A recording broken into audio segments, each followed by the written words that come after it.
PSG, Bayern Munich in the Champions League semi-final. PSG 5, Bayern Munich 4. For neutral fans, this was the best match. I had people saying pure cinema, absolute cinema. What a match. Match of the decade. Best UCL game ever we saw. Crazy match. If you don't love football, your life sucks, which is true, but not really for me because I'm a Bayern fan. And it was one of the most stressful games I've ever seen. And I think it's the same for a PSG fan. So for neutral fans, this was the best game. And as a Bayern fan, in this video, I'll be just sharing my thoughts and views and just sharing my initial feelings about this game and the performance of specifically Bayern players and Bayern as a team. First of all, just talking about football, obviously I can understand why this match was the best. Two teams, somebody said Johan Cruyff would be just proud. Somebody said, if you've seen this match, you don't have to watch now Atletico versus Arsenal. They say halal ball and then haram ball and all that. Yes, the most attractive football. I watched a video of Luis Enrique, credit to him, one of the greatest manager, Spanish coach. He said football in the end, obviously winning, losing, and obviously, but it's a show. It is a show, yes. And I was watching Bayern Munich in the stadium against Leverkusen, in Leverkusen, and yes, of course, it's a show. It is for fans, and in my opinion, football is all about emotions. What football makes you feel, obviously. I don't think you can be a football fan if you're not emotionally invested. Even, yes, this was a neutral games, but you're still invested in it. And even you see some football fans who are more calm or don't get so excited or don't get so heartbroken or don't feel so happy when their team wins. Maybe that's just their personality, their tempers, their nerves, how they react to football. But I think everything about football is emotions. Football, what football makes you feel. Stories that we get to see from football, heartbreaks, winning, losing, individual brilliance, teamwork, and there's actually so much we could you could learn from football. I think we talk about that in a minute, but just coming back, looking, reflecting on this game. Well, Bayern this season, man. Bayern this season. This is the third game they've just lost. The third game they lost against Augsburg at home and they lost against Arsenal. Since August, since the season has started, there has not been a single match where Bayern didn't score. They even scored 4 goals in Paris. So Bayern has been amazing. Bayern, the wingers, Olise and Luis Diaz, and then Harry Kane. I mean, let me just start with the Neuer. Manuel Neuer, our goalkeeper, he didn't have one single save the whole game. He was not the best this game. Um, Although I believe that most of those shots were very difficult, but that makes Neuer the best. He's able to save shots that look impossible. So obviously he's not the same. He just renewed his contract. We Bayern fans respect him, love him. Even though I think yes, it would be a smart move to leave football before football leaves you. But you just saw his performance against Real Madrid, and we have so much respect for him. And it's also always very hard to criticize him, but didn't have a single save. Upamecano, Jonathan Tah can't really have any complaints. Can't really argue that they didn't have a good game. Upamecano, I think he scored the goal. I don't know if Kimmich scored that or Upamecano, but Upamecano looked sharp. Jonathan Tah, I almost thought he got injured. Jonathan Tah was good. Then Davis only played one half. I think Davis was great. I don't know if he was totally fit. Was that the reason why he didn't play in the second half? And obviously, yeah, he cost us a penalty. But I think Davis was also very fit. It looked fit to me. He was running very fast in a moment. I saw him running, even being faster than Hakimi. And then Stanisic, I think Stanisic, he had so many moments where he could have done better. Stanisic looked very poor to me. There was a moment where, so the fourth goal of PSG, Hakimi had the ball, passed to Kvaratskhelia, and he scored. I think Stanisic had the same moment. Obviously, there were not many people there to follow him, but he isn't as fast as Hakimi. He cannot pass like Hakimi.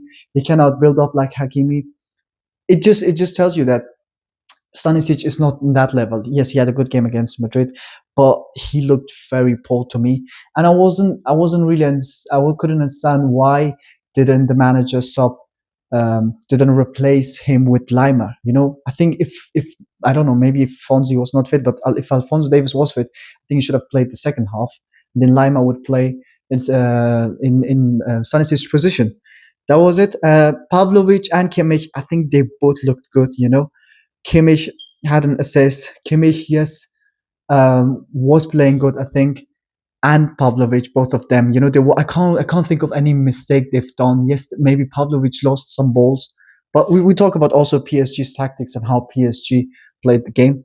But just finishing with the performance of all the Bayern players.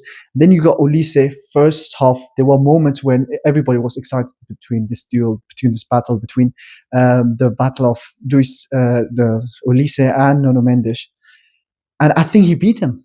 I think he showed him. Obviously, this was Nuno Mendes was not fit, and there was a moment when Nuno beat him. But I think Olise Olise showed his class. He scored a goal, and in the first half, he was just unstoppable. Yes, he missed a chance that he should have scored, I think. But Olise, man, he was just pure magic. Olise, when he scored the second, I just said it. He is the best player we've got. He deserves the Ballon d'Ors. And then there were moments when I thought, actually, Dembele deserves the Ballon d'Or again. However, Olise was amazing. And then Luis Diaz. I would say Luis Diaz had the best game of his season, I think. Luis Diaz was so hardworking, always running after the ball, always pressing, did, didn't do that many mistakes. Yes, he had some time bad touch or didn't pass the ball correctly. But his goal, just talking about his goal, how smart was that? I mean, how phenomenal was his control? And then he just showed the maturity that he knew that he wouldn't score if he shoots just instantly. He wait, he didn't touch the ball, and then he scored the goal. What a pass from Harry Kane. Just talking about Harry Kane, I mean, that guy, he just knows his weaknesses. Sometimes when he knows he cannot dribble, he's just waiting for the ball. He's just waiting. He's just controlling the ball, and he gets by in a foul. I think that's how we scored our third goal. But Harry Kane, man, he just scored a penalty. He didn't score from open goal. But Harry Kane, man, so many beautiful long passes. I was just calling him Tony Apps this whole season. I've been calling him our new Tony Cruz. He's just playing the role of Tony Cruz. Respect to Harry Kane. I think he got very tired in the end. Most of Bayern players got tired. But now, just talking about the game, Bayern.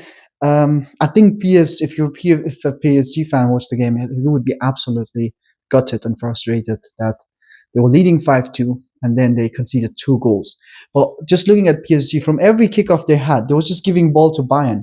Not the same PSG that played Liverpool, where they were just building up and controlling the game. I think PSG wanted Bayern to play, just giving Bayern the ball and press. They did press. They win the balls, and then they had some very deadly counterattacks. Dembele didn't score one; he should have scored, I think.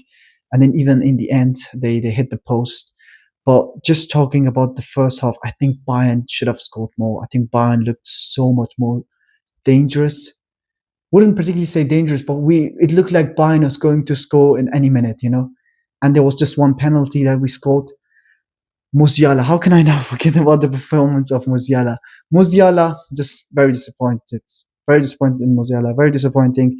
I was telling my mate that, I'm actually very jealous of France. How many talents are they creating? How many talents? Why? Germany, the only guy we created in Germany who we tend to say, is this the generational talent, was having such a poor performance. Maybe he's still not fit. Yes. And then Goretzka came in, was absolutely rubbish. Lima had an actually good game, I would say. But PSG had a different approach this time. They pressed more this time, I would say. But I just don't know how they scored 5 goals. When they were leading 5-2, almost felt embarrassed, because not particularly because of the performance, but because of the bat. A Bayern Munich, a giant European club, and they were just leading 5-2. I felt like we have the same status as Chelsea this season, because Chelsea lost 5-2 in Parc des Princes, and I was just scared that they could score 8-2. I was feeling sorry for Barca fans, and I was really scared because I've got so much to tell about Bayern this season. This season, as I said, we have scored in every match, and this season, I think this Bayern team is even stronger than 2020. But in 2020, we never had an opponent this strong. We never had one. Barca was absolutely rubbish that season. We beat them 8-2. And then also PSG in the final, when they had Neymar, Mbappe, superstars, they were not as strong as this team. This team that they are playing, this team would beat that PSG. So it would be so unlucky if we don't win the Champions League. Now we talk about the next match in the Allianz Arena, but which is possible because there are so many strong opponents. But this team, the records we've broke in the Bundesliga, our wingers, our striker Harry Kane, Ulisse Diaz, this team deserves it. But we are very unlucky. We're very unlucky with the injuries we've got. I think if Gnabry played, he would have pressed, he would have looked much more sharper than Musiala. He would have made less mistakes. And he's unfortunately injured. And you also look at the substitutions of PSG, they've got so many players. Lennon Card, we've got him, he's injured. And then we've got Nicholas Jackson. So happy that Bayern, from that moment where PSG was leading 5-2, where I was just embarrassed, watching it, and it was so painful watching that. I was hopeless. I didn't know what should I expect now. I don't know what should I hope. Should I hope that we don't concede more goals? Because from now it looks like we are just playing the game, and then PSG gets the ball, we lose the ball. They have a counter attack, and from every chance they have, they were scoring a goal. They scored five. They scored two goals in just few minutes. It looks like they could score more. But the level of credits to Bayern, credits to the whole team, the level of how much patience Bayern had, how much calm they were actually, and how much maturity and character they showed when they just scored the third goal. Upamecano scored the third goal, and Bayern players was just saying, just calm down, And then we scored the fourth goal. So I was so gutted that we didn't equalize. But Bayern is going to play next week at the Allianz Arena. We could lose, we could win. Somebody has to win, somebody has to go through, and the one who goes through, they deserve it. Imagine if one of these two teams don't win the Champions League. Are you even going to watch tomorrow's game? Atletico versus Arsenal. I don't. I mean, as a football fan, I have to. But Harambo, do you want to watch Arteta masterclass versus Simeone? Um, how Bayern can win this? Bayern have no reasons to not win this match in the Allianz Arena. At least winning the match, we could win and lose on the penalties, but we could draw the match. But the one thing that has happened, Bayern is going to score, and Bayern is also going to concede. I think this is my prediction. But how can Bayern win? Bayern doesn't need to be the strongest to win. They don't have to be particularly stronger than PSG. Bayern has to show the Real Madrid mentality. Just thinking of football history, thinking of football, just I remember 4 years ago, 2022, in the Champions League, Real Madrid lost 4-3 against Manchester City. It was the quarter of Champions League final. No, it was the semi-final actually. They lost. City was leading 2-0, and then Madrid scored. Then City was leading 3-1. Madrid scored, and then City was leading 4-2. Madrid scored. Benzema, I think, scored twice. Vinicius scored a goal, and they lost 4-3 in Manchester. This is pretty much the same scenario for Bayern. Bayern even was leading 1-0, but they always came back. When PSG was leading 2-1, they came back. Then PSG was leading 5-2. They scored 2 goals. So it looks open. Then even City was leading in Madrid 1-0 until the 89th minute, 1-0. And then Rodrigo scored 2 goals, I remember. And then in the extra time, Madrid just win. So obviously you have to be effective. You have to be strong. But in moments, you have to be ready. And Madrid was they showed the mentality. They showed the character. They showed just why they are elite, They don't have to be the best. They need to be smart in moments, and Bayern has to do the same. Even though Bayern is not in the level of Madrid. Bayern is not Madrid. I think that's how we could win. We have to be ready in some moments. We have to be clinical in those moments in the Allianz Arena. But we could lose, and if we lose, man, how? Obviously, it's going to be heartbreaking, but it would just be very, very, very gutted because this Bayern team deserves the Champions League, and we could only lose it because our opponents are so strong. I would I wouldn't mind if PSG wins this match. I would be backing PSG against whoever they play in the final, because this is football. Obviously, Luis Enrique said football is a show for the fans. Football is all about emotions. And if you were a neutral watching this match, well, you enjoyed it, and congrats to you. Hopefully, Bayern wins, but it looks very complicated right now. And yes, that was it.